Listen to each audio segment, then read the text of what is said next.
গানের প্রসঙ্গে কথা বলতে চাই।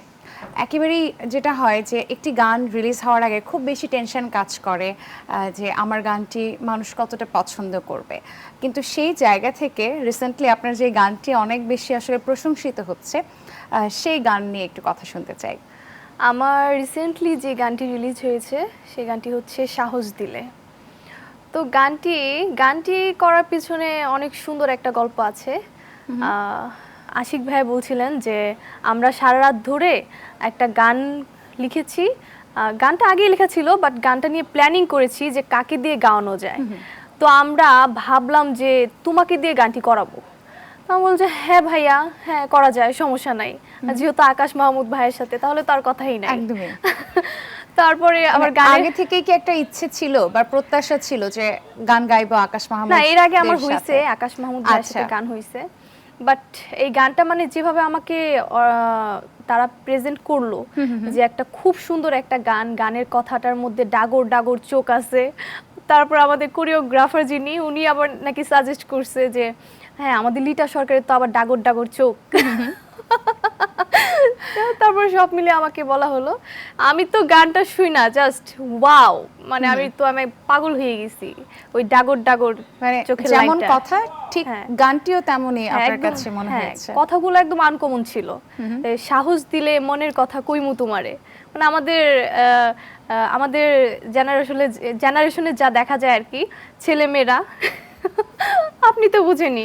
একদমই, মানে প্রেমিকা যদি একটু সাহস দেয় তাহলে বোধহয় মনের কথাটা বলে ফেলতে অনেক সহজ হয়। গানটা তো ওইটাই ফুটে উঠছে যে ছেলেটা বলতেছে তুমি যদি সাহস দাও তাহলে আমি মনের কথাটা বলবো। আবার আমার লিরিকে ছিল যে কইলে তোমায় জায়গা দিব বুকের ভিতরে, মানে মেয়েটাও চাচ্ছে, ছেলেটা বলতে চাচ্ছে, মেয়েটাও চাচ্ছে যে হ্যাঁ তুমি আমাকে বলো, যদি বলো তাহলে বুকের ভিতরে জায়গা দিব। তো গানের রেকর্ডিং যখন করলেন তখন কি কতটুকু সময় লেগেছে বা সহজ ছিল নাকি অনেক বেশি কঠিন ছিল? গানটা পাঠানোর পরে আমি বেশ কিছুদিন সময় নেই, কারণ আমি একটু লাইভ শো নিয়ে ব্যস্ত ছিলাম আর স্টাডি তো আছেই। সো দেন আমি চলে গেলাম স্টুডিওতে ভয়েস দেওয়ার জন্য। তারপরে ভয়েস দেওয়ার পরে সম্পূর্ণ গানটা যখন হলো, বিশেষ করে অন্তরার সুরগুলো, এগুলো মানে এত ক্যাচিং, মানে আমার একদম হার্ট টাচ করে গেছে। ছোটবেলা থেকে কি গানের পাশাপাশি খেলাধুলার সাথে অনেক বেশি সম্পৃক্ততা ছিল? হ্যাঁ, স্কুল লাইফে। কোন ধরনের গেমস খেলা? হকি খেলাটা আমার অনেক প্রিয় ছিল। ওইটা হচ্ছে আমি হকি খেলাতে সার্টিফিকেট পেয়েছিলাম। আমাদের স্কুল থেকে একটা টিম, আমরা মিরপুর স্টেডিয়ামে খেলতে গিয়েছিলাম। সো ওইখান থেকে আমাকে একটা সার্টিফিকেট দেওয়া হয়েছিল। এবং দৌড়, ওই স্কুল লাইফে যা হয় আর কি, সাংস্কৃতিক অনুষ্ঠানে সব ধরনের খেলাতেই আমি অংশগ্রহণ করতাম। কিন্তু বেশি আমার ছিল হচ্ছে গানের উপর। আমার স্কুলের টিচাররাও মানে অনেক বেশি আমাকে সাপোর্ট করতো, আর আমাকে সাংস্কৃতিক অনুষ্ঠান মানেই আমার গান থাকতেই হবে। আচ্ছা, অনেক তো গান, খেলাধুলা সবকিছু নিয়ে কথা হলো। এবার একটা গান শুনি, যে গানটির কথা আসলে আমরা প্রথমেই বলছিলাম, শুরুতেই বলছিলাম, সাহস দিলে মনে, এই গানটির একটু অংশ বিশেষ শুনি। অবশ্যই।